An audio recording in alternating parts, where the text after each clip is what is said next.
안녕하세요. 사법연수원 36기 부동산 및 민사송무 강제집행 배당이의 전문 노블법률사무소 정창래 변호사입니다. 오늘은 배당 오류가 되었을 때 구제 방법, 절차, 배당이의 등에 대해 알아보고자 합니다. 일단 배당이의란 배당표에 기재된 배당액수나 그 순위의 이의를 제기하는 절차를 말합니다. 즉 배당이의의 소는 배당표에 기재된 자의 배당액을 추려 자신에게 배당이 되도록 하기 위해 제기하는 소송입니다. 그런데 이 소의 제기기한은 아주 짧아서 배당 기일로부터 일주 이내에 소를 제기해야 합니다. 그리고 소 제기 후 일주 이내에 집행법원에 소제기 증명원을 제출해야 합니다. 이때 원고는 적법하게 배당 요구를 한 채권자에게 있고 가압류 채권자도 포함됩니다. 피고는 해당 배당이의로 인해 자신의 배당액이 줄어드는 자가 되겠지요. 조심해야 할 것은 원고가 첫 변론 기일에 불출석하면 소가 취하된 것으로 간주되어 버리니 주의해야 합니다. 변론 내용은 당연히 원고는 피고의 채권이 부존재한다는 것, 원고가 우선권이 있다는 것 등을 주장할 수 있고 피고는 원고 채권의 실체상 흠을 주장할 수 있습니다. 원고 채권자도 그렇지만 채무자도 배당 기일 종료 전까지 서면으로 이의를 제기할 수 있습니다. 이와 같이 배당 이의는 경매 절차의 마지막 단계에서 채권자와 채무자가 자신의 권리를 행사할 수 있는 중요한 절차입니다. 이와 같은 배당 이의에 관한 소는 민사집행법 151조에서 규정하고 있는데요. 배당 이의의 소에서 주의해야 할 사항이 있습니다.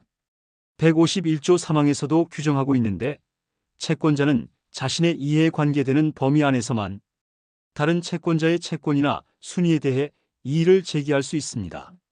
그런데 이 채권자가 판결로 승소하여 집행권한이 있는지 아니면 채권자가 하는 건지 채무자가 이의하는 건지에 따라 유형이 좀 달라집니다. 민사집행법 154조에서 규정하고 있는데 집행력 있는 집행권한의 정본을 가진 채권자의 채권에 대하여 채무자가 이의를 한 때에는 채무자는 청구 이의의 소를 제기해야 한다고 제2항에서 규정하며 집행력 있는 집행권한의 정본을 가지지 아니한 채권자의 채권에 대하여 채무자가 이의를 한 때에는 1항에서 규정하고 있는데 그 이의를 한 당사자가 배당 이의의 소를 제기하여 이의를 완결하여야 합니다. 다만 다른 채권자에 대하여 이의한 채권자는 어느 경우에나 배당 이의의 소를 제기하면 됩니다. 또한 배당 이의를 하려면 적법한 배당 요구가 있어야 하는데 배당 요구 종기일까지 적법하게 배당 요구를 한 채권자만이 배당 이의의 소를 제기할 수 있습니다.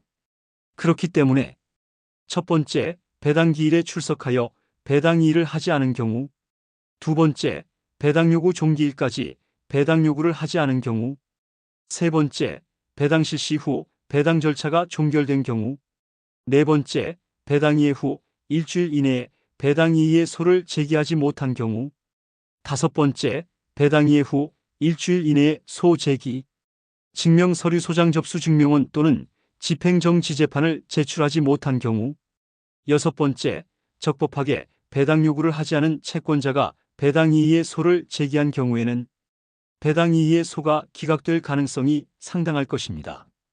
그래서 배당 이의의 소가 기각되었을 때 취할 수 있는 대처 방법은 부당이득 반환 소송을 제기하거나 이는 배당 절차가 종결된 후에도 가능한 대안이기 때문입니다.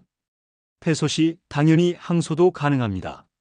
만일 배당 이의의 소가 최종적으로 기각된 경우라면 다른 채권 회수 방법, 즉 채무자에게 다른 집행할 재산을 찾는 것도 검토해 볼 수 있을 것입니다.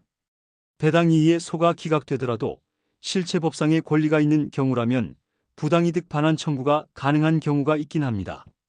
이는 배당받을 권리가 있는 채권자가 배당을 받지 못하고 권리 없는 다른 채권자가 배당받은 경우 배당이의 여부나 배당표 확정 여부와 관계없이 부당이득 반환 청구를 할 수 있습니다.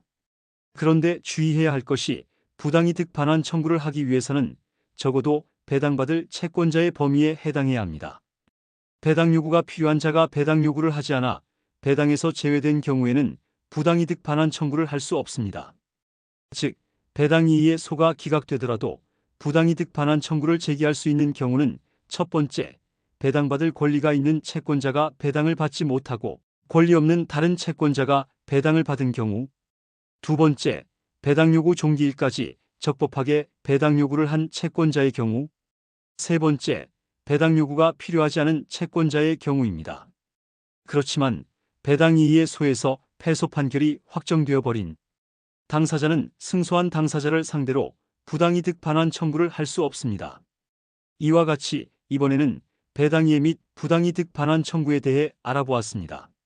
제 블로그에 실제 배당 기일에 경매 부동산의 공유권자로서 배당받을 권리자이면서 승소 판결을 받아 집행 권한을 갖고 있는 상태에서 제가 배당권자의 대리인으로 참가하여 배당 이의를 한 다음 배당액을 증액시킨 사례가 있으니 참고하여 보시면 좋을 것입니다.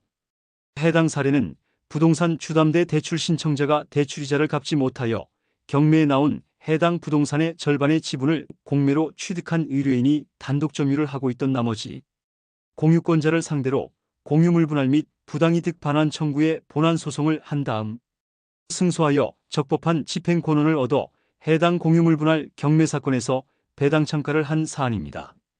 이 사안에서 임차인이 1순위, 임대인이자 소유자인 의뢰인과 공유권자가 공동 2순위였는데 의뢰인이 이전에 공매로 지분을 매입 시 이미 1순위인 세입자에게 의뢰인의 공매납입금으로 기정산된 금액이 있음을 입증하고 이와 반대로 공유권자는 자신의 비용으로는 임차인에게 보증금을 반환한 금액이 없음을 입증하여 배당 금액을 수월하게 증액시킨 사례입니다. 배당기일 이전에 해당 사실을 주장 입증하여 배당표가 이미 적절하게 수정되었던 사례입니다. 배당 이의의 소가 필요 없이 이와 같이 신속하게 진행될 수도 있으니 권리 확보가 필요하면 미리 자문받으심이 좋을 것 같습니다. 노블 정창래 변호사는 사법연수원 36기로 경력 18년 이상이며 부동산 및 민사 송모, 강제 집행, 배당이의 전문 변호사입니다. 031-52-2100 대표번호로 24시간 문자 수신 및 전화 상담 모두 가능합니다. 카카오톡 비즈니스 채널로 1:1 비밀 채팅 상담도 가능합니다. 감사합니다. 승소 가능성이 상당한 사건은 로앤굿의 검토를 통하여 변호사 선임비가 지원될 수 있습니다.